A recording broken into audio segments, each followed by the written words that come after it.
Good evening and welcome to the regular meeting of the Board of Directors for the Salinas Valley Solid Waste Authority.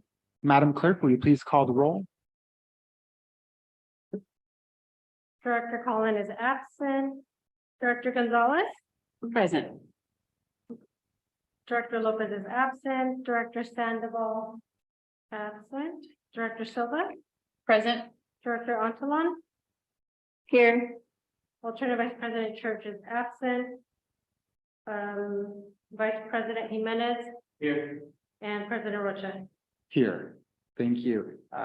Director Gonzalez, will you please lead us in the pledge?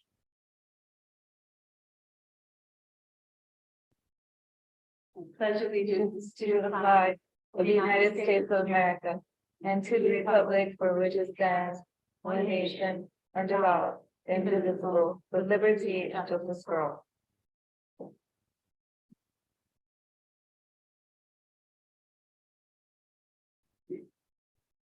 Thank you. Madam Clerk, will you please read the translation announcement? Translation services are available via Zoom by logging and using meeting 831-4795-6496, passcode 699-378.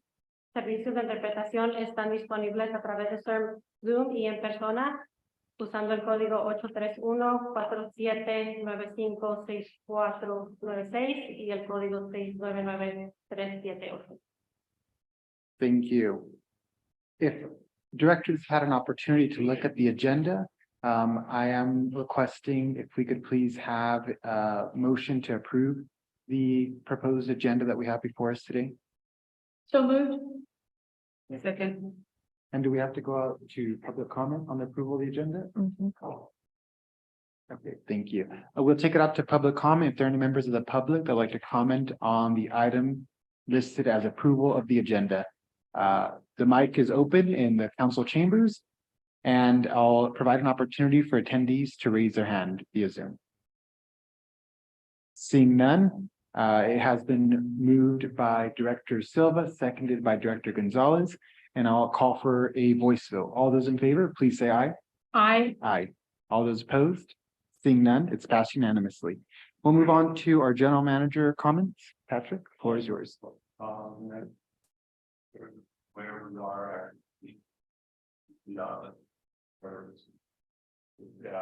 moving small items.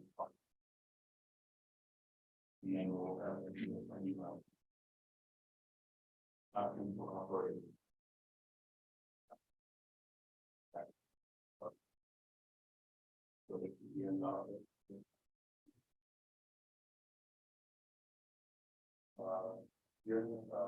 big body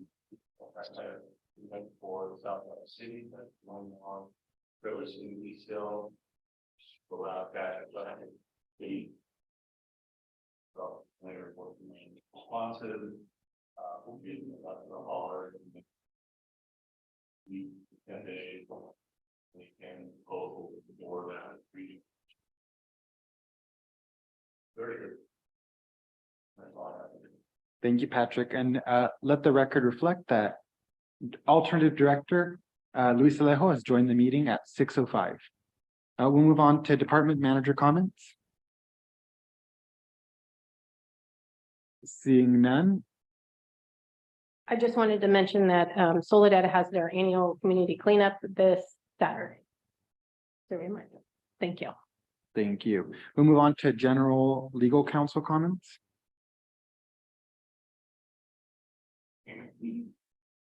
I have no comments.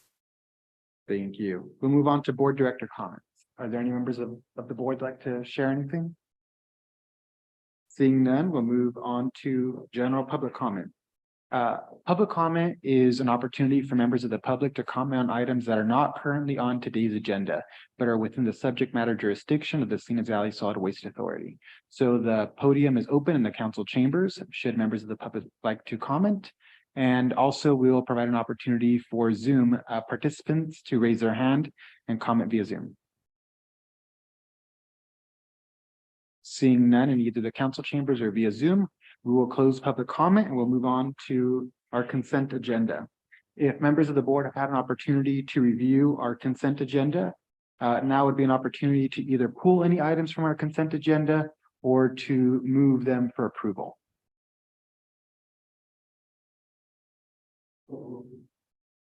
Second. Motion made by Vice President Jimenez, seconded by Director Silva. We'll take it out to the public. Are there any members of the public that would like to comment on our consent agenda? Seeing none in the council chambers, we'll take it out to Zoom. And there are none on Zoom. So it's been moved by Vice President Jimenez, seconded by Director Silva. I'll call for a voice vote. All those in favor, say aye. Aye. Aye. All those opposed? Seeing none, it's passed unanimously. We'll move on to our presentation item, an update on Assembly Bill 939 fee allocations. Presentation by Mandy Brooks, our Resource Recovery Manager. Thank you, President Rocha, members of the board. I'll give Erica a moment to get the presentation up. Great, thank you. So this presentation was actually provided to the May Executive Committee at their meeting and is in response to President Rocha's request at the March board meeting to understand how the AB 939 fees are allocated based on use to all of the member agencies. Next slide. So at the January board meeting, I gave a program update that included a review of the annual AB 939 department budget and how it's allocated internally across the 3 departments within the authority, as well as an overview of the 50+ recycling, waste reduction, reuse, and organics recycling programs that are in place and partially funded by the fees to meet the mandates, along with our newest and recent impacts of the newest legislation, 1383. Luckily, this board recognized several years ago that relying on landfill fees to fund non-landfill programs and services is not a sustainable revenue model. So as more recycling, waste reduction, and organics mandates are implemented, like the 1383, these AB 939 fees will need to increase to cover the new or expanded programs that are not related to landfilling. Next slide. So the programs and services listed here help make up the city and the county's 939 programs and are reported annually to CalRecycle as part of the regional agency's electronic report. Public outreach, education, and marketing programs encompasses recycling and organics programs, not only for residents, but for schools, businesses, multifamily complexes. It also includes hosting facility tours, conducting trainings and presentations, hosting composting workshops, community events, our social media, and along with our annual media campaigns, which now includes radio specifically and digital ads. The transfer station and the transfer stations and the one landfill, along with our recycling centers and what we call like a mini HHW, which are called ABOPs, which stands for antifreeze, batteries, oil, and paint, and our household hazardous waste facility are all standby services, meaning they are open 6 days a week for the transfer station, 7 days a week for the landfill, regardless if they are utilized or not, and available for use by all jurisdictions and all members of the public. The recycling centers not only provide drop-off of your traditional recyclable items like cardboard and metal or plastics, but also provide for the bulky items or what we call hard to recycle items like mattresses, box springs, appliances, e-waste, carpet, and textiles or clothing, all of which are required AB 939 programs. Next slide. Oh, go back one. Thank you. Okay, so as a recap, at the March meeting, the board approved fiscal year 23-24 budget, which included an increase to the AB 939 fees. The fees for the next fiscal year total approximately 4.1 million, and the allocations for each jurisdiction listed here in the table are based on an average of the previous 3 years of franchise landfill tonnage. So approximately 2.4 million or 59% is contributed by Salinas, 987,000 or 24% by Monterey County, King City 5% or 213,000, a little less than 200,000 for both Greenfield and Soledad, and right at that 5% mark. And then Gonzales is just shy of 100,000 of being 2% of the total budget. Next slide. So the fully funded AB 939 budget, though, to fund all of our programs is a little over $5 million. So as I just mentioned, the 4.1 is funded through the annual fees. It's also makes up, along with the sale of recyclables and our household hazardous waste commercial fees that we charge to commercial businesses, and the franchise administrative fees that we have for Tri-Cities and the King City franchise agreements. The remaining approximate 558,000 is still funded through disposal or solid waste tipping fees. Again, these are non-landfill programs and services, so the fees are designed to eventually not be dependent or funded on disposal tipping fees or disposal. As you implement recycling programs, you hope your disposal goes down, which means your revenue would also go down and can fluctuate from year to year. So for this current fiscal year, 22-23, and we ended it in March for data purposes, we calculated the use of the AB 939 fees based on the use of the programs and services that we saw in slide 3. The use allocation incorporates not only tonnage, but also our tracked outreach activities, number of events attended, and the facility data, and is based on total AB 939 budget of the little over $5 million. So when we compare the use allocation to the fiscal year 23-24 contributions by jurisdiction, all cities have a higher use allocation compared to their contributions. So for example, Salinas' contribution percentage was 59% at the 2.4 million, but their use allocation is right around the same percentage, but at 2.9 million. The increase in use is mainly due to the fact that Salinas has a very high usage of the household hazardous waste facility, which is very close to their jurisdiction. And then we also have had a really great partnership working with Republic Services in the city and helping to implement the remaining AB 341, which is commercial recycling, and AB 1826, which is commercial organics recycling, that we had to ensure 100% compliance based on CalRecycle's requirements. Another example is for King City. Their contribution percentage to the budget was approximately 5%, but for their use allocation, they're at 11% and a little over $550,000.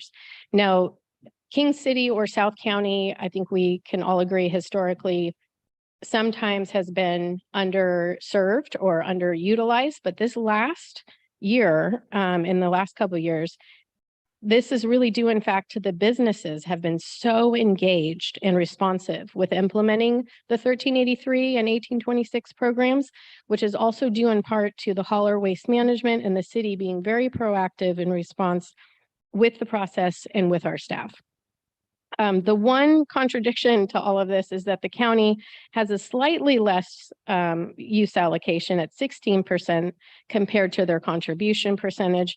However, we feel that this is offset by the authority's annual regional landfill fee payment to the county, which also helps to fund their AB 939 program and staff, and the renewed MOU agreement for the litter abatement services, which was just on tonight's consent agenda. Both of those total a little over $200,000 in additional compensation for the county. Next slide. So public outreach actually involves a variety of different activities. The current fiscal year programs that our staff have conducted are actually tracked with our new online database called Recyclist. Recyclist is updated quarterly with all of the haulers' service level information, and all of your haulers also use the same database to track their activities. So from our over 2,300 tracked activities, our staff had a significant amount of in-person contact, site visits, phone calls, emails, and letters. The in-person contacts have only slowly come back after COVID, so that's about right, I would say. So implementing recycling and food waste programs for businesses and schools can actually involve multiple touches and coordination, not only with the site contacts, but with the haulers to ensure that the proper service levels are subscribed to, the internal infrastructure and signage is set up, the staff trainings have been completed to ensure that the program will actually be successful. And of course, there's always follow-ups, check-ins, and refresher trainings. School tours is really the only one activity that has not really come back yet to pre-COVID levels, but we've really been focused on trying to implement the food scrap program in the schools, especially in their cafeterias, and along with completing the Johnson Canyon Ed Center so that we are ready to host tours when they're ready to come back. So public outreach and education, as long as I've worked at the authority, which has been 13 or 14 years now, we've always offered it equally across all of our jurisdictions. And our staff, along with the hauler staff, work with the businesses and schools and multifamilies that actually respond and engage with us. Entities can choose not to respond to phone calls or emails or letters. So it's not a given that every entity contacted moves forward with any kind of program other than that initial contact. We've learned over the years to invest in those entities that are responsive. And now with the 1383 enforcement requirements, those non-responsive entities will just be added, unfortunately, to the future enforcement letter list. So through this current fiscal year through March of 2023, our staff has worked with approximately 409 businesses, schools, and multifamily complexes, which also includes conducting the site visits and waste assessments, presentations and trainings, and it includes in-person as well as virtual, as well as attending community events and the cleanup events that happen annually. So the outreach data here in this slide is broken down by jurisdictions as well as by the number of events attended, be it in-person or office contact, and it totals the 409 generators. So Gonzales, we worked with 17 generators, which represents 4% of the total outreach. Greenfield was 30 at 7%. King City had a really high number this time, 98 generators at 24% of it. Salinas was 165 at 40%. Soledad, 53 generators and 13%, and the county, 46 generators, or a total of 11% of the total outreach thus far for this year.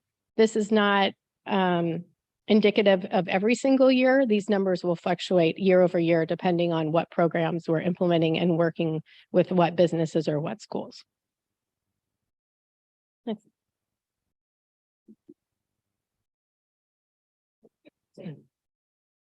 So this is just a sample of some of the schools and events and businesses that our staff worked with based on the chart that we just saw in the previous slide.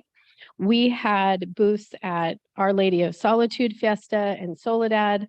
We had attended a school resource fair in Greenfield. Blue Zones kicked off their programs in both King City and Gonzales. So we were there with a booth handing out the kitchen pails. The Family Fun Day Festival in Prunedale, and then Salinas Farm Day, which we've attended for years, as well as entering into the Salinas Parade of Lights afloat, which we've done for years as well. So for the schools, Soledad Unified School District, their back of the house cafeteria are all set up. That was a really great win for us, but we still continue to work with the schools to implement that program with the students in the cafeteria. Alisal Union School District in Salinas, which includes the Creekside Elementary that we just recognized at the March meeting, continues to be very engaged and responsive and have been great to work with. We also worked with Spreckles Unified School District and Pajaro School Districts, which we will implement their programs next school year. And we've had contact with all schools in Greenfield, Gonzales, and King City. And the one update to that is that we had we've been trying for about a year to get Salinas City School District on board. And I think we just made inroads like last week. So it takes a while. So, one touch doesn't mean anything.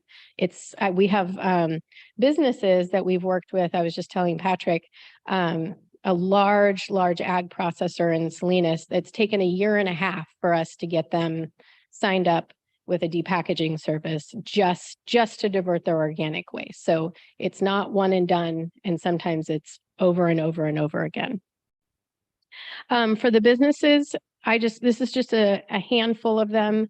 There's a multifamily complex here in Gonzales, Casa de Oro, Santa Elena Mobile Home Park, which I believe we will be recognizing them with a recycling recognition. They have 94% compliance. They had everybody show up. I just got pictures sent of their food waste carts, and they are beautiful. So they're doing a great job.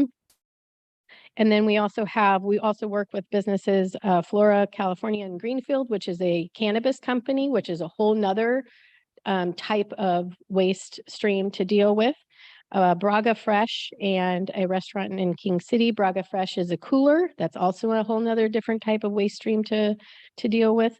And then a bakery in East Salinas and a couple of restaurants in Salinas as well.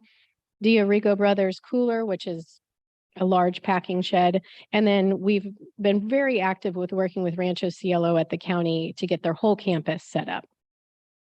Some of our media that we've also created, we have a new brochure for 1383 requirements that combined all of our recycling and household hazardous waste brochure into one, which has been great. And then we have digital ads running right now for our residential and commercial food scraps program, as well as a lot of online contact and resources that we have developed, especially during COVID when we couldn't go out and talk with people. We have a lot of videos and resources online available. In fact, this afternoon, two of our Spanish-speaking staff were invited by former council member De La Rosa. She has a Spanish radio show. And so they went and spoke for 30 minutes about food waste, about household hazardous waste, about recycling programs. She gave them the whole gamut, and she went over our new brochure basically in detail. So that will run on Sunday, and that's on La Buena Radio. We have really great success with Spanish radio. And then finally is our cleanup events, and our staff, along with our household hazardous waste staff and the mobile collection truck that we have, are on track to attend over 24 cleanup events. And those are hosted by the haulers as well as some of the city staff. That's in Gonzales, Soledad, and Greenfield. And then waste management staff help host the events in King City, as well as in county areas like Prundale, Pajaro, and San Ardo. Our staff has historically not been asked to assist with the Salinas or Republic Services cleanup events, so that's why you don't see them here up on the slide. Because the HHW was always historically in the city of Salinas, it didn't make sense for us to send the truck. However, Republic has hosted 3 council district cleanups this year, along with 1 citywide cleanup. And then I know, board member Gonzalez was there, but she was at the recent Earth Day cleanup that they just hosted at Natividad Creek Park. And it was very well attended because the line was down the block the entire 4 hours that we were there. So definitely needed service. And with that is the end of the presentation, but I'm also happy to take questions, or if you'd like one of our new brochures, I'm happy to hand those out as well. Thank you for your presentation. We'll open it up for board member questions now, starting with Director Silva. Thank you. Are there plans to host more events at multifamily apartments? Yeah, so Erica sent out the response email from the last board meeting when I know everybody graciously agreed to host town hall meetings. So we are working with Regen, which is Monterey Regional Waste Management District, the Marina landfill, to host some virtual trainings for multifamily owners and managers, property managers, because that's who we need to get on board first to get those programs set up. So we'd like to do that together, because there's a lot of property managers that have on both sides of on the peninsula as well as on the Salinas Valley side. So that's going to be scheduled for June.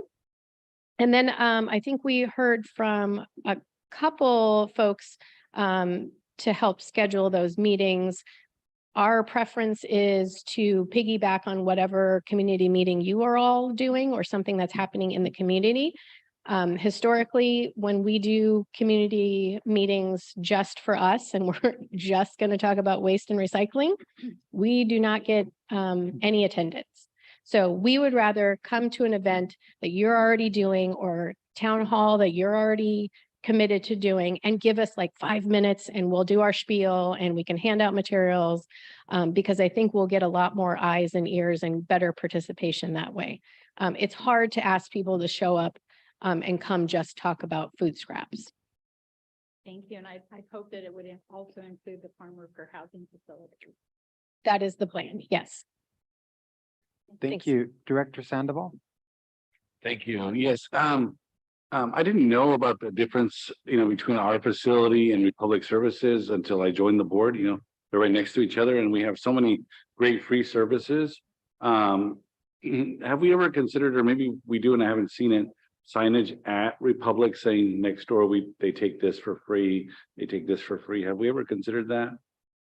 I know we have signage at our facility that kind of says, what we're the recycling center, we're the household hazardous waste facility. Asking Republic to put up that information. I mean, I think that could be a request from the city if you'd like to do that, but we have signage up and hopefully our customers have been able to kind of find us, coming from, they're so used to going to 10th Street, but they've made it over to Madison. So do you think the best it's a good suggestion. is to ask the city I'm a little confused, to ask the city to put signage about? Yeah, the transfer station we lease the portion of the property, so we don't own any of that. Republic owns the whole property. We lease a section of it. If we want to ask for Republic to post signage to say, hey, come to our facility next door, I'm not sure if that would be our place to do, or because they charge for some of those things, and they're entitled to do that. So that would be taking away from their revenue source. Yeah, what would be the best approach? I mean, Yeah, I might add just something. So just physically, the way things are designed, actually customers go by our facility first before they get to the transfer station entrance. So we have a lot of signage out in front. Very often we have staff out in front too that will help direct people if they see they've got mattresses or tires or something that's recyclable, they'll try to direct them in. So we do have a lot of signage in the front on Madison Lane. They do have to go by our facility first. right. So let's see if it was. Yeah, just whatever we can do to help the public, because I know sometimes it gets expensive. And then I know you mentioned that in the past, traditionally, we haven't done cleanups in Salinas or helped or sent the truck, something along those lines. Sorry, I should clarify. Historically, district cleanups have always happened in Salinas. Republic Services has provided that to the city of Salinas as part of your franchise agreement.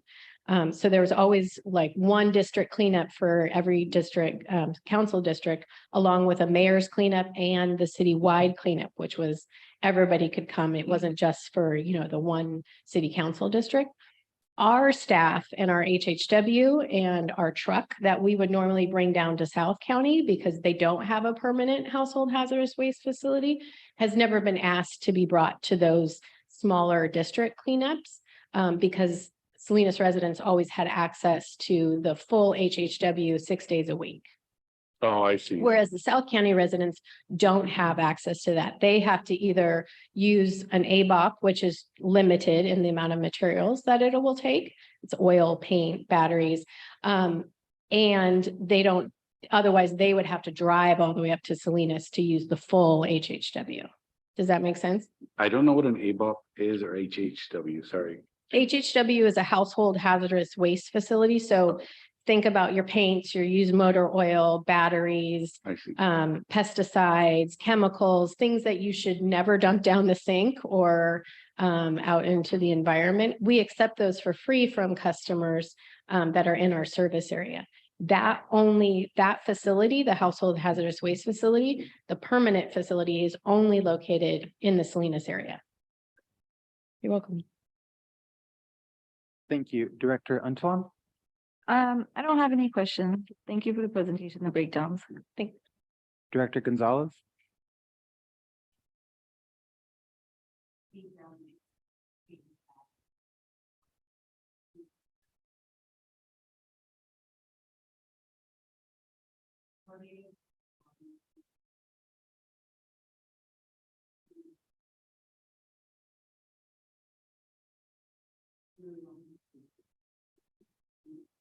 Thank you. We appreciate the coordinated effort.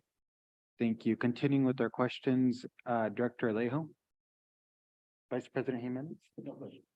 Thank you. Thank you for your presentation. I did have a question for you. At our executive committee, when this was presented, Directors Church, Jimenez, and myself asked for the full board to receive a report that included a breakdown of how each of the usage of the funds are going to each jurisdiction. So for example, Salinas with 2.9 million, Soledad at $300,000. We wanted to know, how did that calculation come to be? That wasn't included in this presentation. So I want to Oh, ask you I on it. apologize. I thought you wanted a breakdown of the outreach portion. So I did not understand the question. I apologize. Yeah, I can provide that information. thank you. Would it be possible to provide that in a board presentation as well? And the reason I ask that is because this information is really good, but this is very qualitative information, and I'd like the board to have a quantitative understanding of how their individual jurisdictions' funds are being used. So for example, in Salinas, one of my questions that I'm going to pose to you is, of the $2.9 million Mhm. that we receive, how much of that goes to print and digital material that goes to educate people on AB 939 fees, and not fees, AB 939 is a program. Sure. Of the 2.9, there is about $275,000 that's allocated for print and media, and also our time to make all of those things happen, make the additions or revisions to the brochure.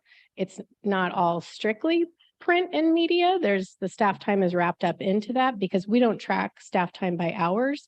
We just track by activity and the generators that I provided. So yeah, I have the breakdown of all of that. If you are, I wasn't sure how far into the weeds you wanted to get, and I don't want to bore anybody. So. Oh, no, that'd be perfect. And the reason I Okay. bring that up is because we'll have more of my comments to say about that. But have you conducted any outreach to the Santa Rita Union School District and to the Salinas Union High School District? Say that again?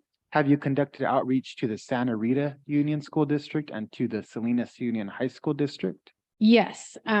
Historically, we've worked with both of those school districts. Santa Rita had its own unique set of challenges back in the day, because they used to haul their own garbage, and then they weren't taking advantage of the franchise agreement. So they weren't paying into the franchise agreement for their garbage, but Republic Services was gracious enough to provide them recycling services at that time. However, I think all of that has been resolved. And so we've implemented recycling programs for, I believe, all of Santa Rita Union School District.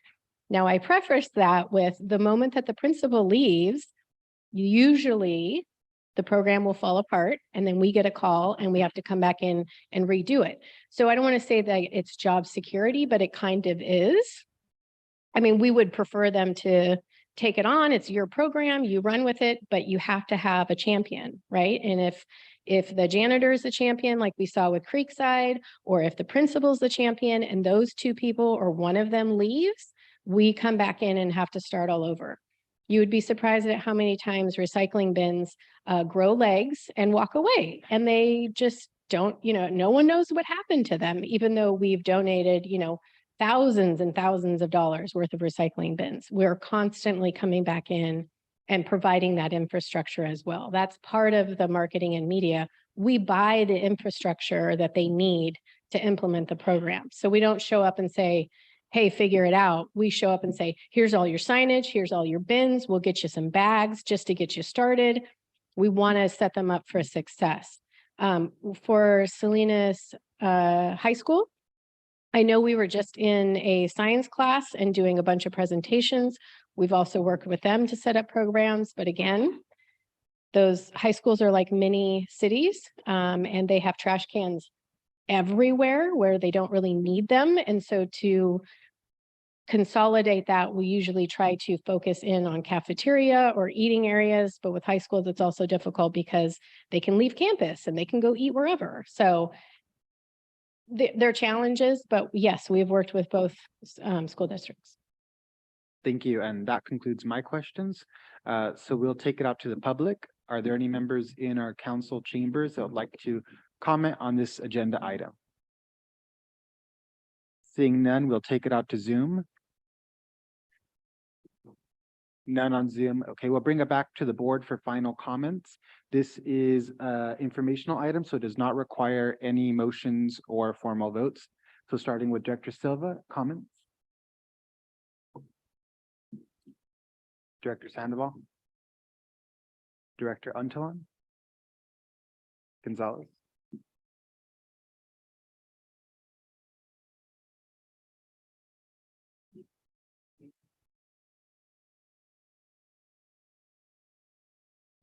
Sure.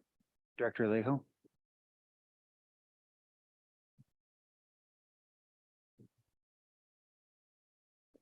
Vice President Jimenez? Thank you.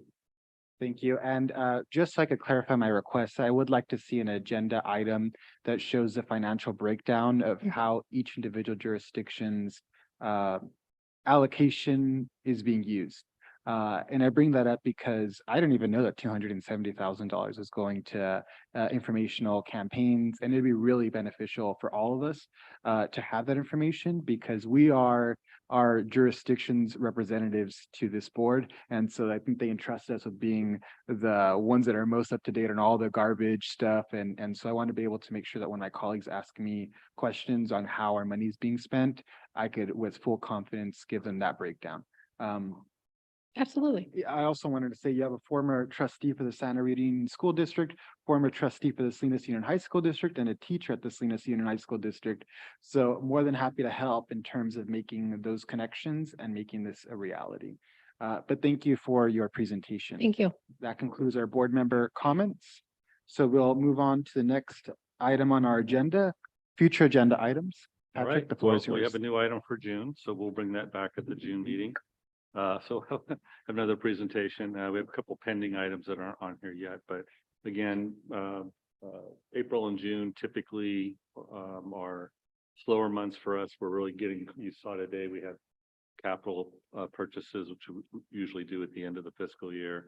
Next month, you'll see a lot of contracts. These are renewals on service contracts, consultant services, things that we use on a regular basis. So you'll see those all coming back as well. So if there's anything a board member would like to add to the agenda, we got one item added tonight. Any other items you'd like to see on the agenda, or shuffling items around, something you want to see moved, you can make those requests for myself or Erica tonight or at a later date. Just let us know if there's something else you'd like to see come forward. Thank you. And there is no closed session for today. So at 6:40, this meeting is adjourned.